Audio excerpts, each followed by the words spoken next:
Hello everyone, it's Tara here. I told you all in my last video that I would make another video to show you guys what I actually used when I went into the hospital for my VSG surgery. I didn't take a lot, I took one bag, and that bag had all kinds of stuff in it. I took my iPad, I took a book, I took a notepad for if I wanted to write down any thoughts. I took my extension cord for my cell phone charger. I took all kinds of stuff, but I'm going to show you guys, I think, five things that I took to the hospital that I actually used. So for those of you who really want to know what it's really like, I'm going to tell you. So when I was going into the hospital and preparing for everything, I thought I would have all this downtime just sitting around doing nothing. So I really wanted to be able to be busy and help the time pass. But it turned out that I didn't feel good enough to really want to do anything other than try to get up and walk. I don't even remember watching TV. I think I turned it on, but every time I would do that, I would just fall asleep. So my expectation versus what my reality was very different. So the things that I took to occupy my time were the things that I really didn't need. But I want to walk through here and show you guys what I did take. First thing that you have to take these along no matter what you do. Stretchy bottom pajama pants. You could take the top too, but I didn't mess with the top because they put you in the gown, like at the snap, so they can get to whatever they need to get to. So, but these will save you from walking down the hallway with a bare booty hanging out.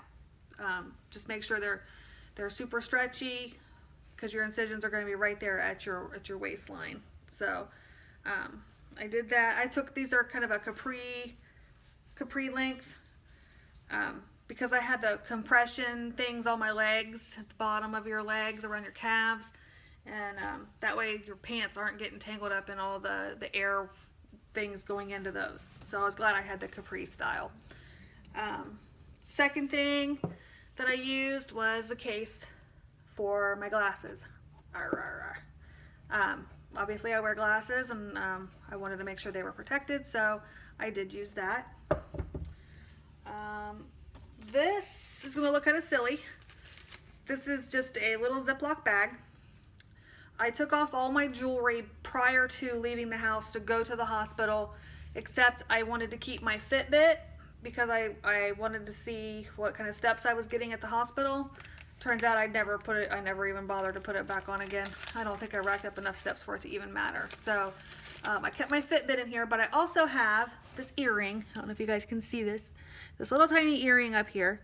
If I take that earring out for very long at all, it wants to heal up, close over super fast. So I had this bag and I took the earring out and put it in there during the surgery, and then it's right afterwards, the night of my surgery, my best friend came to visit, and I had her help me put it back in because I can never find it, and unless I'm in front of a mirror, and I really didn't even feel like standing up and messing with it at that point, so she helped me get that little bugger back in. So something like this to maybe keep any valuables. Don't take valuables with you, but if you have something like that you don't want to lose, I had that. This pack of wipes, I actually only wound up using one of these, but I came out of surgery and I had something sticky on my mouth. I don't know if they put some kind of tape or something to hold the oxygen, whatever, all that. But wipes do come in handy. You're going to have sticky tape residue everywhere. The wipes aren't going to be really good for that. I'm still finding areas even today, 10 days out, where I'm like, oh, God, I still have sticky glue on there. So, but those would be nice to have, especially if you're in there kind of a longer, a little bit longer stay. It's nice to be able to wipe your face off and stuff. The next thing, brush your teeth. Your mouth is not going to be your normal mouth. Your mouth is going to taste like someone else's mouth, like someone that walked in the desert for 40 days with the Israelites coming out of Egypt. That's what your mouth is going to feel like. Nothing tastes the same. What you normally would have liked tastes disgusting. Feels like moss surrounded in cotton, sprinkled with sand. Ugh, disgusting taste. I can't even use the water bottle that the hospital gave me because everything tasted so bad that my mind associates that bottle with the taste I had in my mouth at the hospital. That's how bad it was. So I took the disposable toothbrushes so I didn't have to worry about that. These are not the greatest things, but it helps you get some of that taste out of your mouth.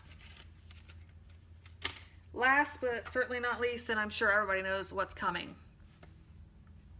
Chapstick.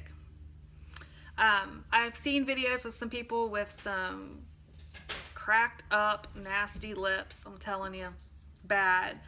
Mine were a little dry and, you know, needed some attention, but they weren't horrible.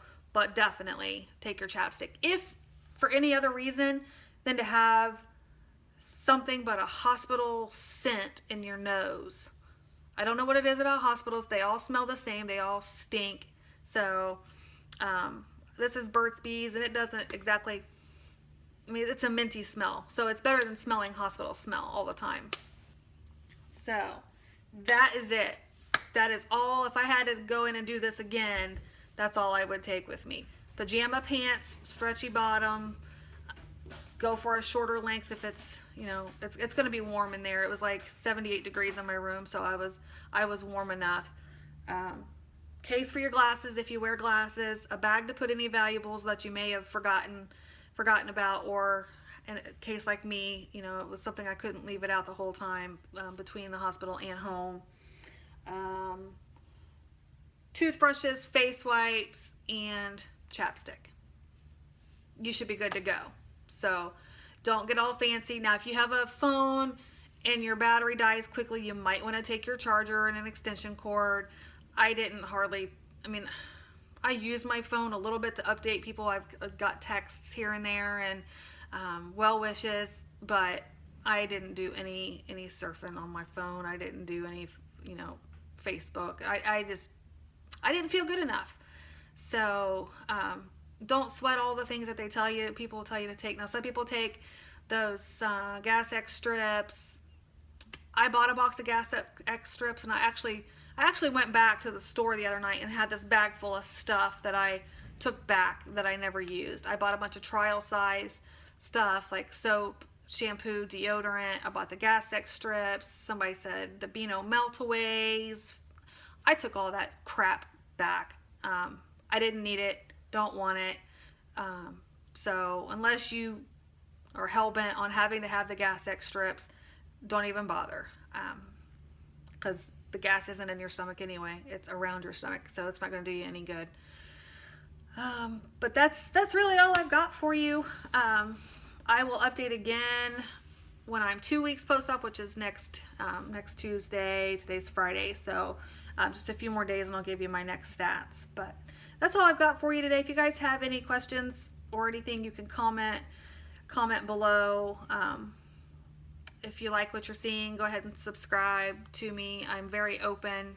If there's something you don't want to post in the comments and you want to do it privately, you can email me at tarathrives@yahoo.com. Anything that anyone asks is, of course, completely confidential between me and you. I may use it as a subject in another video later, but I definitely wouldn't mention any names or anything like that. So I just want to be here to help you guys now that I'm on the other side and I know what it's like going into it.